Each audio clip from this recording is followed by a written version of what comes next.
pieces. It's Occam's razor, and it's like it's so logical. They're following now, bloodlines through the ages. Do you feel like your whole life was an experiment, like you've been manipulated all your life? No, I'm always a chooser. Even if it's an experiment, I chose to come down and be part of the experiment because it's a grand experiment for all of creation. We're here accelerating consciousness for everybody and everything. We're the end result of a grand experiment of all this DNA from all these different species. They've been interacting with Earth and other planets since the dawn of time.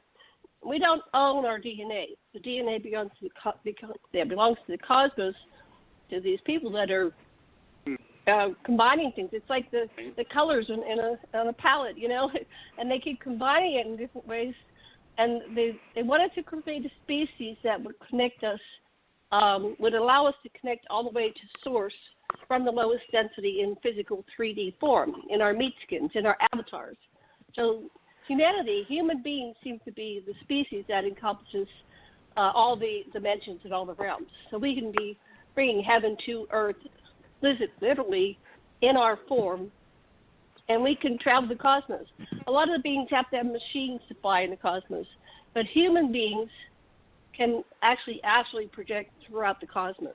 Yeah, we have remote viewing ability. That's why the Greys value us, or a big part of why the Greys value us, because we have that ability and they did not have that. And I felt the way you're describing sometimes, but most often I feel like I've been drafted into a very high-tech foreign military. Well, some people, now we need to notice how you feel.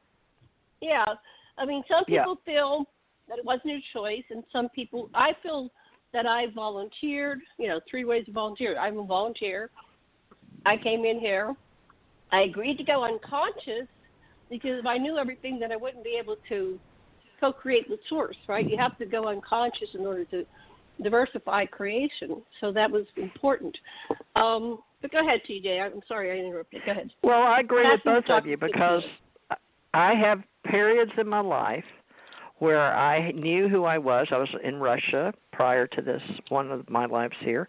But I wrote, just so you know, Steve, in honor of this day today, I wrote Atlantis Oracle and had Scott Huckabee, which Janet met, and then he went to Hawaii, a guitar player, which is really strange. She sang with him, and he came, and I paid him $100 that day.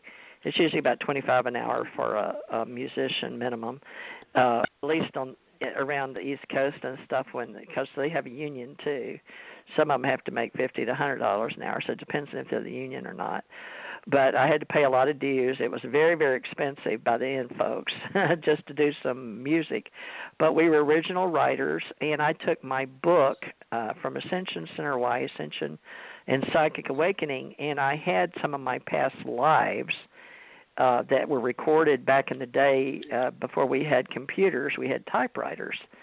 So one of my secretaries at that time, what was her name? She was out of Laughlin, Nevada, of all places. Sherry, I think her name was. I can't remember now. I've had so many secretaries. But this one worked with me in Hawaii, and she typed it up for me. And so those past lives became important to me because of my spiritual path in Hawaii. But yes, to both of you, because sometimes in this life, when I was a teenager and I was psychically connected to the boyfriend that worked at NASA. Okay, we got pregnant with Angela, got our Volkswagen bus, and he went to work at NASA instead of going away to the University of Texas with his military. Well, it's sort of complicated there too because we went to the movie. Remember, I've already said that Goldfinger, the Men in Black came out, but he had 5 scholarships. He hadn't made his choice yet. One of them was UT, University of Texas. He had 5 scholarships, folks. He was a brilliant trumpet player, but as the government would have it, he was on RE1, and back in the day and during the Vietnam police action, we called it Vietnam War. This was the year of 1967 when he graduated, and a lot of our friends were killed because of the Vietnam War. So he had to go down and get what we called butt naked and wait at the MEPS, and that was the enlisted programming. And that scared the crap out of him because, like I said, we had some friends that were already killed the year before in the war. So he didn't want to go to war, and a lot of boys didn't. I was gung-ho, wanted to go, but I was a woman, and they wouldn't let me, and I wasn't old enough yet. My parents would have had to sign. I don't know. I think I was a male in the past, so that has something to do with some of my past lives being a strong male, including Thoth and Trismegistus.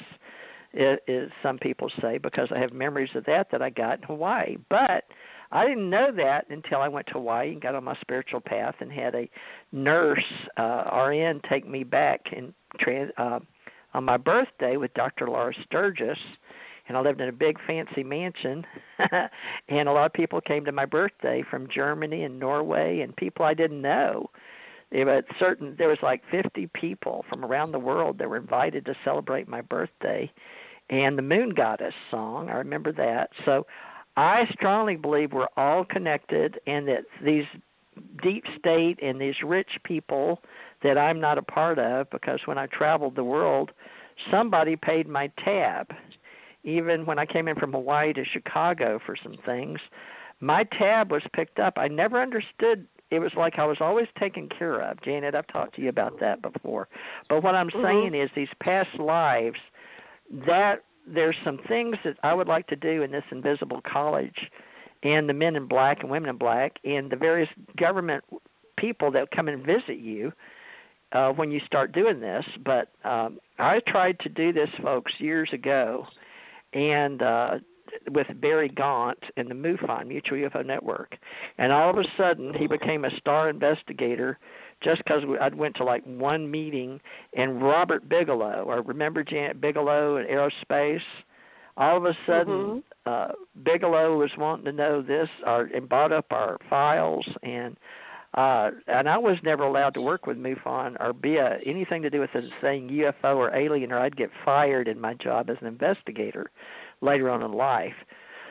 So Barry Gaunt, I gave him a copy anyway of my book called The Ascension Center Psychic Awakening Classes. But he had men in black visit him, come to the door, man and woman, I believe. He can tell his own story. I'll have to get him on here. And black helicopters. And I told him, never mind, go work on, I told him to go work. He said, yeah, I remember that place or something down by the, I had been down there and saw dead people in a horse. It was they're doing with the war, Civil War, and asked him to go help those men. I told him they needed help, and I think he's still working with them. The Octagon House, somewhere between Kentucky and Tennessee. I believe it's Lower Tennessee. You just lost me. How did you okay, get Barry Gaunt. I just lost. You got lost with the horses. Okay, well, Octagon House has. Okay, Barry Gaunt was the MUFON director with Earl Benezet when you came back into my life in 2008, way before we did the radio show in 2012. This back in the day. Do you remember? No, I don't. I remember. I heard the name. You used to talk to me. You're used to. Okay. Yes. So you're introducing terms and people, so you have to identify who they are, because I'm getting lost and I know your story. So I apologize. A MUFON person. Yes, Barry Gaunt. What were we talking about before we got to Barry Gaunt? He is a contactee. He is a contactee. Okay. Yeah, this is going to be very complicated, folks. And it says Augie Nosta told me that we could talk about anything and everything, because universally, once we trigger each other and we remember something, we want to get it on the record. And we've only got less than an hour now. Believe it or not, it went by really fast. So this is very interesting how this is going to be weekly. The ACO Invisible College, and we're trying to get 3D dimensional biological down. We got off. We went off on reincarnation. I think we need a topic, and then alienology is the first topic. Alienology is the first topic on the thread. We haven't got to cosmology. I want to jump into Allied Command, but we're trying to document what we've. I don't know really. Steve, are you following any of this? I lost you. Where are we? I'm listening. How about we all right, ask a question and all three of us answer, and then ask another question and all three of us answer? Because I get lost. If we have one person talking too long. There's only three of us. Oh, out there. Okay. Okay. So let's explain this. Let's explain, Janet. Janet, but real quickly, let's mention that you and I have been doing this for years and years and years on the planet before Steve came in. So the trick was to get Steve, or at least anybody else, but we never could. We've tried the third party many, many, many times over many years, and we can't get anybody to stick Steve. And Tommy Hawksblood got off on the dark ops, and we couldn't. But anyway, he's helping another friend of mine in UK, Tina Bird, that's been with Zachariah Sitchin or Eric Von Doniken, a lot of other people. So we're trying to do this right, folks, I swear. So Steve is just going to try to help us. But alienology, cosmology, ufology, and psyops tonight. So alienology, and now we're trying to document. But Janet and I were... It's interesting. We fell out of from Hawaii. We didn't know that we knew each other until Earl Benezet and Barry Gaunt came along, Janet. And you called Kentucky one time, Director, because it turned to a female after they left, and I was missing, or Tom was missing. So this goes way back, and then it comes back around to the radio show. But, Janet, this is very in-depth. That's why it's important that we get, like you said, tell whose names, because Earl got fired over all this. When you use a new name, let's go back a little bit in the show. That was the MUFON. What were we talking about before we got into all the names? Because I get lost when well, you'll be able to listen on YouTube. Earl Benezet was the MUFON director for Kentucky. Right. So he's the one that put you and me back together because he was like a handler for you and me. He put you and me back together. What's the opinion of MUFON? I mean, do you think that they're an arm of the Air Force? I've always thought so. MUFON, no. MUFON was Mutual UFO Network that was started after a gentleman started that out of Wisconsin. I know they take Air Force money, or they have been lately. Oh, that's lately. No, as far as the government infiltration and all that. They had a board of directors, but it was originally started out of Wisconsin, and you can look it up on MUFON, Mutual UFO Network, all right? But you need to look at the history. We had government organizations before Blue Book, okay? And then we had organizations that were outside of the government before MUFON in Wisconsin. A couple... out of Wisconsin. I think they were legit back then, but I mean, when James Carrion says that there's no evidence for UFOs, or he said a bunch of stuff that indicated that he didn't even believe in UFOs, that's kind of problematic for an organization like that. And I know that one of the more recent MUFON members tried to discredit my work, which, you know. So I'm kind of looking at MUFON with a jaundiced eye these days. Well, James Carrion left. He was the leader. Explains why he resigned. He did something back in 2017. So let's separate all organizations prior to UFO Association, because we're not written up in Wikipedia yet. But you mentioned James Carrion. Did you know him? Because he's a friend of mine on Facebook. I don't know. I saw him on stage one time, but I don't know him. But one of the more recent MUFON directors tried to discredit my work, which was totally uncalled for. I've got the most integrity of anybody I know, and it's through their filters.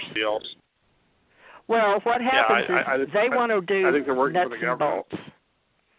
Oh, did they think you worked for the government? Because this is government. I definitely don't work. I definitely don't work for the government, but I think they are. Okay, I don't work for the government either, just in case anybody's asking. But you know, we've all had to have jobs or thought we were doing for the greater good at one time or another. But it should not be neither good nor bad, depending on our training, because a lot of it is because we were ET involved anyway. It's what I think, and I think that we're coming together and Mutual UFO Network, when James Carrion and he left, Earl Benezet was fired. Now, I don't know if James Carrion fired him or the board of directors fired him. So, Janet, write down James Carrion and Earl Benezet. That's James, Carrion.